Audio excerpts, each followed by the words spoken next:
I was 2 sips into my gas station coffee when my Outlook calendar pinged. No subject line, just a Google Meet link and an 8 a.m. call tagged all hands. My stomach tightened. These last-minute meetings never brought good news. Not at that hour, not without warning. And lately there'd been a lot of traffic around my team, especially from Tyler, the new guy, CEO's golden boy. 6 foot something, shaved sides, manicured beard. The kind of guy who wears sneakers that cost more than my mortgage and calls everyone buddy like we're all interns. He'd been sniffing around compliance for weeks, asking questions he didn't understand, repeating buzzwords like they were magic spells. Agility, cost optimization, cross-functional integration, translation? Somebody was about to get gutted. Quick note, before listening, share which city or country you're watching from. At 7:58, I joined the call. Video off, mic off. 8 sharp, the CEO popped in. Brad, gray hair, tired eyes, fake warmth. He was followed by his son, Tyler, who looked like he'd just come from a podcast studio.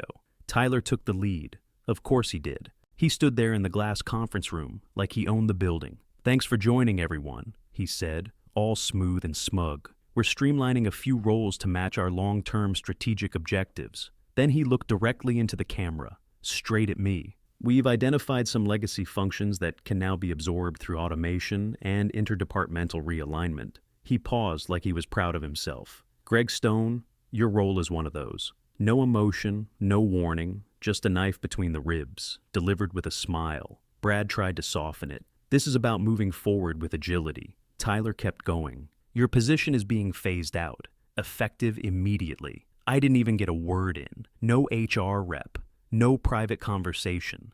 Just a bunch of silent boxes on a screen and that smug prick grinning like he just closed $1 million deal. Then came the final insult. The door to my office opened.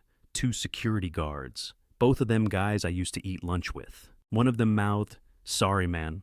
I stood up, walked out without a word. I wasn't about to give them the satisfaction of a meltdown, but my hands were shaking. Not from fear, pure rage. They didn't lay me off. They ambushed me like I was a thief, like I didn't spend the last 11 years building the damn structure they just kicked me out of. I didn't say goodbye, didn't clean up my inbox. I just walked past their glass palace of buzzwords and fake smiles and headed to my desk to grab my things. I got back to my desk, still hot from that blindside, and grabbed the box I kept under the credenza. Never thought I'd need it, but after a decade in corporate, you learn to keep one close. I started tossing in the things that mattered. Photo of my son in his Halloween costume, Ghostbusters, age 7, my Yankees mug with the chipped handle, the bonsai tree my wife swore would die in a month. It was still hanging on, somehow greener than ever. Around me, the office was dead silent, but not empty. People were at their desks, pretending to work, eyes flicking to me, then away. Nobody said a word, not even Melissa, my assistant for 6 years. I didn't blame her. The silence wasn't personal. It was survival. Nobody wants to be next. Tyler strolled past, not even glancing at me, buried in his phone like he was checking crypto prices, probably texting his barber about his next fade. If I'd sneezed, he would have had me arrested for disrupting workflow. I slid my box under my arm and headed toward the elevators. As I passed the glass atrium near the boardroom, I heard the shuffle first. Fast footsteps, sharp breaths. I turned slightly. Mr. Ellison, Chairman Emeritus, 80 if he was a day. White hair, hand trembling around a cane. He was moving like the building was on fire. He grabbed Brad, yes, the CEO, yes, Tyler's dad, by the sleeve and hissed loud enough for the glass to rattle. "Get him back in the building, now!" That wasn't a whisper. That was a command. And he wasn't worried about hurting my feelings. He was panicking. Brad's face went pale. Tyler looked up, confused like someone just cut his Wi-Fi. I didn't stop walking. My heart rate kicked up, but I kept my pace even, my grip tight around the box. I hit the elevator, pressed the button, and waited, still not saying a word. I could feel the heat of stairs from behind the glass. Ellison's words echoing down the hallway. That sentence changed everything. This wasn't a clean-cut layoff. I wasn't a number on a spreadsheet. I was leverage. They didn't know it yet, but I did. Back down in the lobby, the security guard I used to joke with nodded at me, couldn't even look me in the eye. I scanned out for the last time, stepped into the November air, and let the cold hit me square in the chest. I drove home in silence. No music, no radio, just the hum of the road and my brain chewing on every second of that meeting. What the hell did Ellison know that they didn't? They hadn't thought it through, Tyler especially. He thought his buzzwords and PowerPoints made him untouchable. But old school guys like Ellison, they know the difference between a figurehead and the guy who actually built the damn machine. And I had built it. All of it. Every clause, every control, every safeguard that let Galvix land those government contracts year after year. And buried deep in one of those contracts, Clause 42, was my name. Not my title, not my role, my name. They just kicked out the one guy who made sure the walls stayed standing. And Ellison had just figured it out. I'd barely been home an hour when the call came in. Unknown number. No voicemail. Then a text from a blocked ID. We'd like to clarify this morning's decision. Can you come in for a quick conversation? I didn't answer right away. Took my time, made lunch, watered the bonsai, let them sweat. At exactly 1:30, a black company sedan showed up outside my house. That was new. I didn't say a word to the driver. Just climbed in and let him take me back to the same building I had been marched out of like a criminal. This time, there was no badge, no security escort, no smiles in the lobby. Just silence and the smell of desperation. They walked me into Conference B, like they were doing me a favor. Inside, a tray of sandwiches and 2 bottles of warm, sparkling water. Nothing says we're not panicking like Costco catering. Brad stood up when I walked in, that fake, shoulder-padding grin already on his face. Greg, good to see you, man. Hope we didn't catch you at a bad time. I just nodded and took the seat across from him. Tyler was already there, leaning back like he was on some kind of brunch date. Cold brew in a mason jar, no coaster. No tie either. Just one of those overpriced hoodies that scream, I think I'm better than this place. Brad opened with a speech like we were in a team-building seminar. Listen, we think we may have moved a little fast this morning, and we've heard some concerns internally. You've been a valuable part of this family for a long time. Family, right. I just looked at him, didn't blink, didn't nod. Let the silence hang, Tyler snorted. Still not totally clear what you did here, to be honest. Brad shot him a look. Not helpful, Tyler. No, seriously. He kept going, arms crossed like a brat. Greg's title was, what, Senior Compliance Lead? That sounds like something ChatGPT can do now. I didn't take the bait, just folded my hands on the table and stared straight through him. Let him talk. Let the air choke itself with arrogance. While they sat there trying to figure out how to unfire me without admitting they screwed up, 2 floors down, legal got an email that punched a hole straight through their afternoon. Subject line, Q4 renewal authorization, urgent. From U.S. Department of Defense to contracts@galvixinc.com. It was simple, one line. This renewal requires Gregory Stone's original signature as per Clause 42 of the GRX Compliance Framework. Melissa texted me from her personal number. Did you know about this? I replied.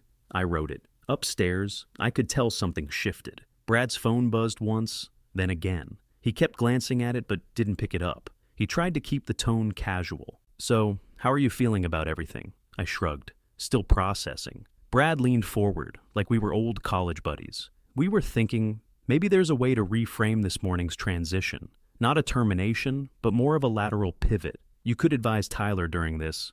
Let's not, I cut in. Tyler looked up. Sorry? I'm not here to hold anyone's hand. I'm here because someone realized they're screwed without me. Neither of them said anything. I stood up, pushed my chair in, and headed for the door. Brad said, Greg, let's keep the lines of communication open. I turned just before walking out. You should probably check your inbox. Then I left. I didn't go home. I went across the street to the deli with the sticky tables and ordered a coffee I didn't want. Sat by the window, watched their building.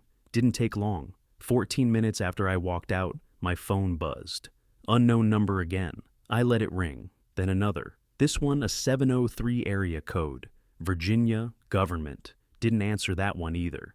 10 minutes later, Melissa texted me again. DOD called. They're pissed. She followed it with a screenshot.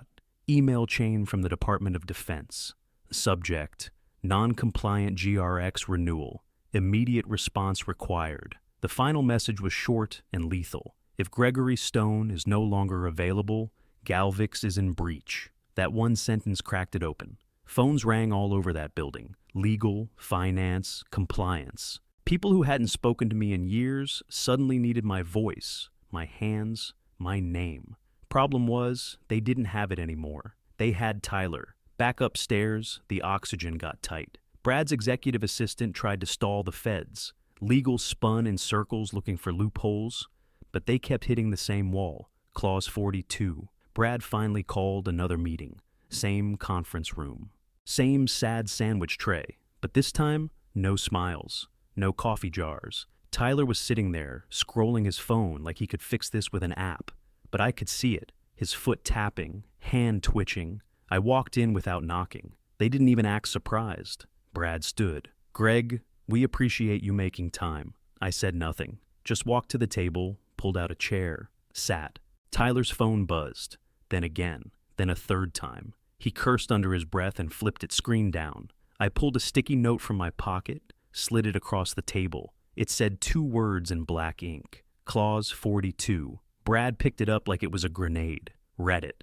His mouth moved before the words came out. "This is from the GRX contract?" I nodded once. Tyler grabbed the note. "Why would you name a clause after yourself?" I leaned back in the chair, hands folded. "Because I knew one day someone like you would think they didn't need me." That landed, the room went still. You could hear the HVAC clicking. Brad swallowed hard. "Greg, what would it take to reinstate your credentials?" I didn't answer right away. Outside the glass, employees were watching. Whispers starting. Faces pressed near the door like it was a fish bowl. Word was getting around. The guy they kicked out that morning had them by the throat by dinner. Tyler sat forward. "Look, we get it, okay? You're pissed. You pulled a power move. But this is overkill. We can just rewrite the contract." "You can try," I said. "But the DOD doesn't honor unsigned renewals. And legal already confirmed the clause. It's binding. So, no, you can't rewrite it." Brad rubbed his face. "Jesus!" I stood up. "This isn't about revenge. It's about competence. And you don't have it." Tyler opened his mouth. I turned toward the door. "Don't." He closed it. I left the sticky note on the table and walked out. I drove home slow, windows down, letting the cold slap some of the tension out of my neck. I wasn't smiling, but I wasn't angry anymore either. Just clear. By the time I walked into my house, the streetlights were flicking on, and my son was passed out on the couch in his school clothes. My wife didn't say anything, just handed me a plate of leftovers and kissed my temple like she already knew I wasn't done yet. After dinner, I went down to the basement, poured a fresh cup of coffee, fired up the old work laptop from an ongoing audit that was still in my possession. That machine was still logged into the legacy system, the one nobody else understood, the one I built. They called it Skeleton. Not a real product, just internal code. It sat underneath everything. Reports, contract routing, renewal flags, even the DoD interface. People thought it was just an archive. It wasn't. It was the spine. I ran the login protocol. Multi-step, custom shell, still worked. At 11:42 p.m., I ran the final script. The one I wrote 5 years ago, when I realized I was surrounded by executives who only read bullet points. It didn't destroy anything. No data loss, no breach, just a clean lockout. Every admin function not tied to my credentials shut down. They wouldn't even notice until the morning. I shut the lid and went to bed. At 7:13 a.m., the emails started. Can't access the GRX dashboard. Getting a blank report.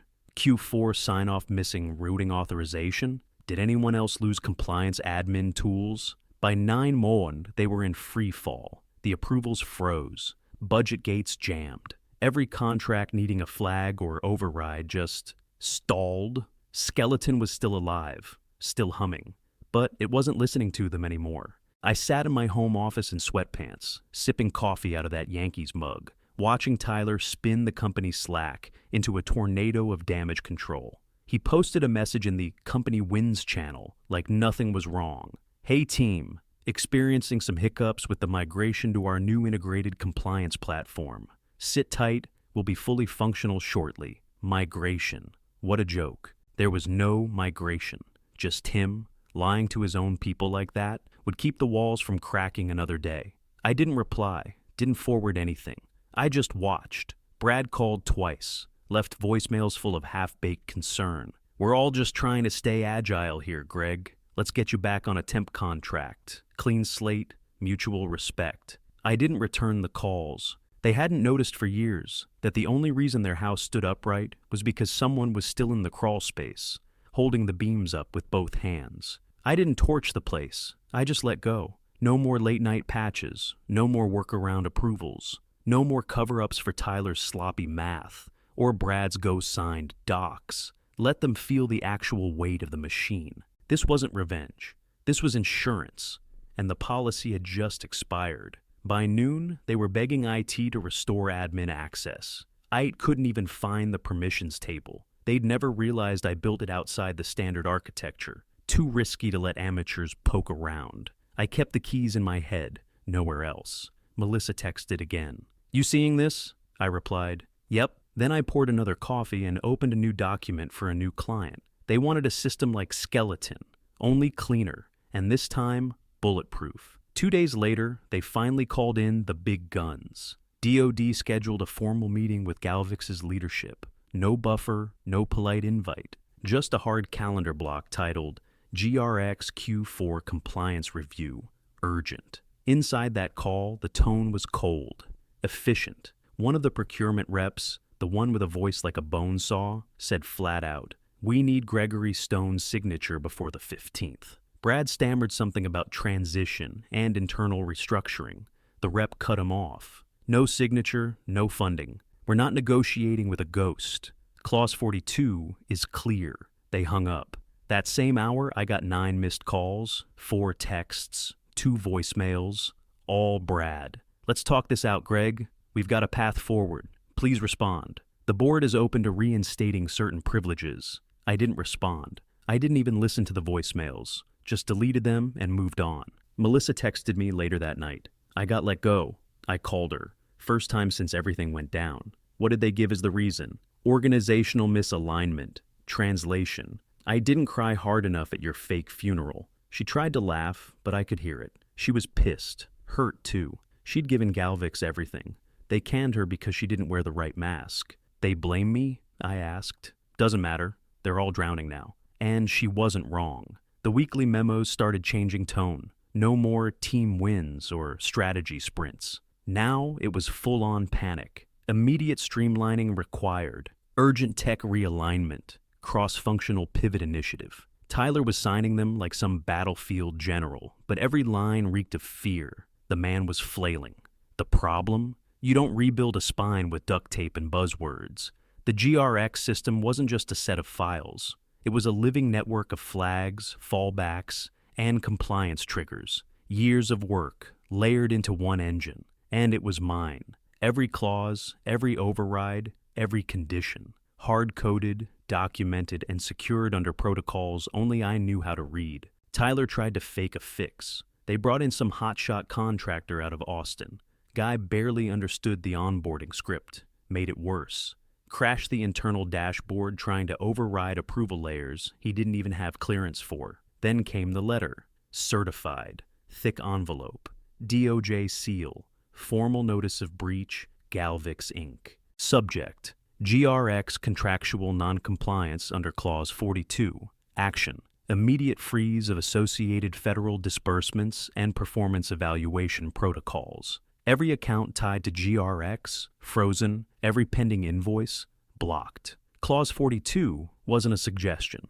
It was an enforcement mechanism. It had built-in response escalations tied directly to performance metrics and renewal eligibility. They hadn't just missed a signature, they'd triggered a full contract collapse. By the end of the week, Galvix's internal systems were cannibalizing themselves. Dead links, red flags, auto-escalations pinging departments that didn't exist anymore. The Slack threads turned ugly. I wasn't in them, but I saw screenshots. Why didn't we know about Clause 42? Why the hell was his name even in the system? Did legal even read the contracts he built? And through it all, Brad kept calling, begging, bargaining, bluffing. "Greg, this isn't you. Be reasonable. We can fix this. Just tell us what you want." But I wasn't negotiating. I wasn't holding out for leverage. I was done. They built their entire compliance framework on one person. One mind, One name, then they fired it. And the system remembered. While Galvix was still choking on breach protocol,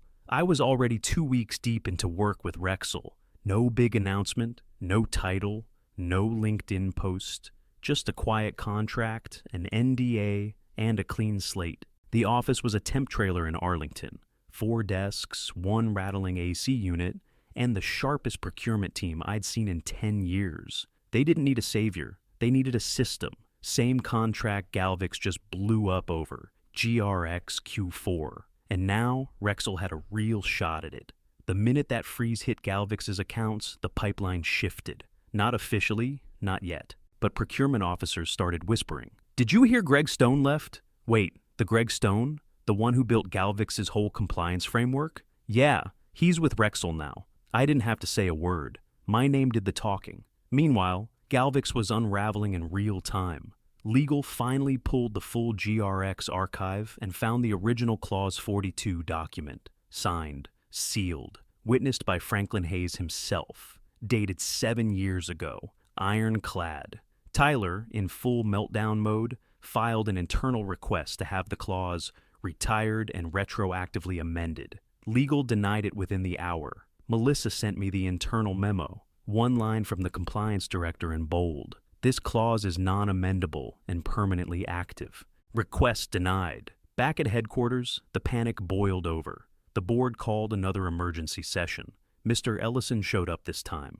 Not remote, not dialed in person. The man had a cane in one hand and hell in the other. According to someone on the floor, he slammed a binder on the table and stared Tyler down for 5 full seconds, before turning to Brad and saying, "You didn't just fire a compliance officer. You kicked the keystone out of the arch." No one argued. They couldn't. They were already bleeding clients stuck in breach with a systems outage that was spreading like black mold. Tyler tried to frame it as growing pains, but nobody was buying that anymore, especially not the government. At Rexel, I kept my head down and delivered. Quiet hours, no showboating, no drama, just efficient surgical corrections to their existing system. During one session, the lead contracts officer asked, "Hey Greg, you want your name on this clause?" I said, "No." "Doesn't need it." She nodded. No ego, no power games, just respect. That's the difference. Galvix built a castle out of buzzwords and leaned on one man to keep it standing. Rexel, they built a crew, and they listened. When the procurement review committee reached out for final clarifications, Rexel was ready, buttoned up, streamlined, Clause 42 proof. Meanwhile, Galvix's bid sat frozen under investigation. Tyler's team kept trying to submit updated compliance frameworks, all rejected. Their new contractor didn't even make it past onboarding. I didn't gloat, didn't send a message, didn't leak a thing. I just logged into the next call and told Rexel what they needed to fix. That's it. Clean, quiet, professional. The next day, Galvix called an emergency board meeting. One of my old test logins still worked, buried under an archived compliance group nobody had touched in 3 years. I watched it unfold from my home office.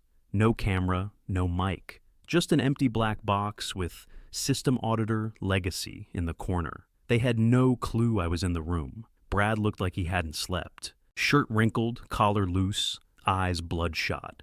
Tyler, on the other hand, came in swinging, full volume. "This is sabotage," he said, pacing. "The guy hoarded systems, hid knowledge, locked everyone else out. This isn't non-compliance. It's sabotage." Mr. Ellison raised one hand, slow. "Sit down, Tyler." But Tyler kept going. "This is what happens when you let legacy employees think they're irreplaceable." He buried us in red tape on purpose. The general counsel, Serena Cho, opened her binder without looking up. Calm, precise. "Mr. Stone's exit clause was reviewed and signed by this board," she said. "There is no non-compete, no non-solicitation, no intellectual property dispute." She turned a page. "You signed it," she said, looking directly at Brad. Brad blinked hard. "That was a different time." "No," she said. "That was 5 months ago." Tyler muttered something under his breath. Then came the final nail. Mid-meeting, the client rep from the Department of Defense dialed in. The screen went quiet. Nobody spoke. The man on the call wasted no time. "Where is Mr. Stone?" Brad cleared his throat. Greg Stone no longer works for Galvix, but we have a capable team. Then we're initiating breach protocol effective immediately. He clicked out. Silence. Tyler dropped into his chair like the floor had given out. Brad looked stunned, like the lights were on, but gravity had doubled. No one moved. Mr. Ellison finally leaned forward, cane resting on his knees. You didn't just lose a compliance lead, you lost your foundation. Tyler tried to save face. We can still recover. No, Serena cut in. We can't. I sat there behind my black screen. No reaction, no celebration. Just watched them realize the cost of arrogance. They thought I was a function, a plug and play.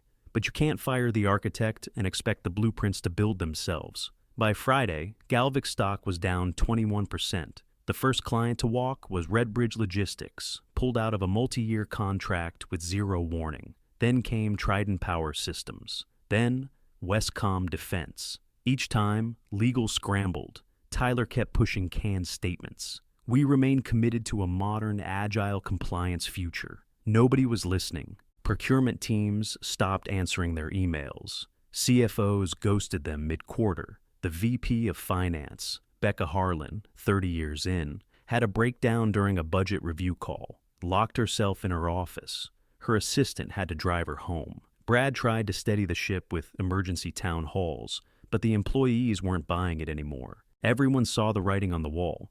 Compliance had failed. Clients were bolting, and the house was burning from the basement up. And Tyler, still blaming the system. This wasn't personal, he said in one meeting. We had structural gaps, legacy bloat, systemic inefficiencies. That was his favorite phrase. Systemic inefficiencies. The chairman finally snapped. Mid-meeting, mid-buzzword.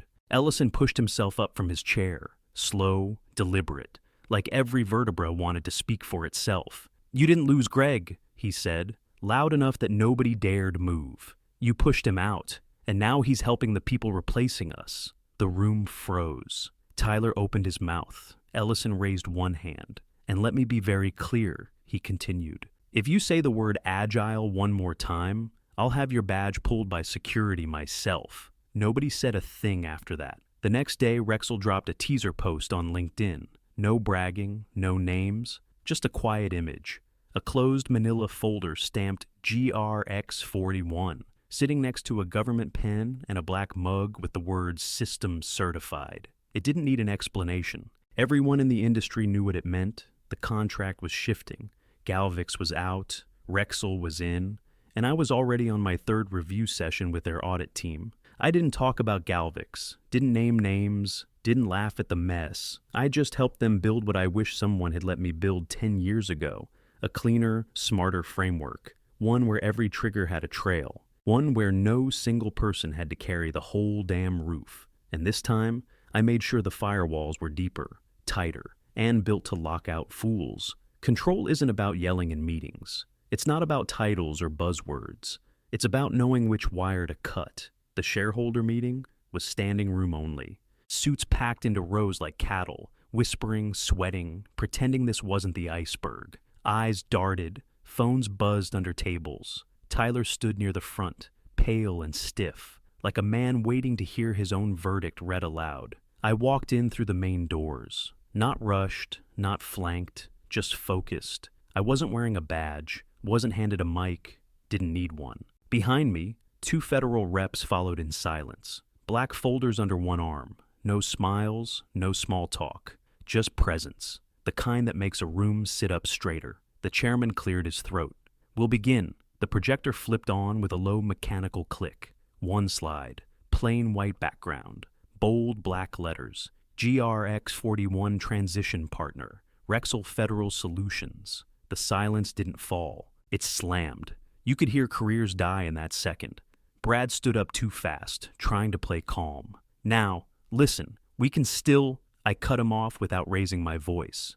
Tell your new assistant to read the fine print. I didn't smile, didn't blink, just let it hang. A low murmur rolled through the room like thunder with nowhere to land. On cue, 2 security officers stepped in from the side doors. They didn't ask. They didn't hesitate. They walked straight to Tyler. Breach of fiduciary protocol, one of them said. He didn't argue, just froze. Stared at the floor like it had answers. As they took him by the arms, Brad tried to say something else. One last grasp at narrative, but the chairman lifted a hand and shut it down. Ellison turned to me, didn't speak, just gave me a nod. Not gratitude, not apology, just recognition. He understood now. I didn't stay for the reception, didn't take the catered shrimp or the wine or the fake handshakes from board members trying to rewrite their own roles in the mess. I walked straight out the back. The work was already done, and I was already somewhere else, writing a better system. One no idiot could crash just by being born into the wrong last name.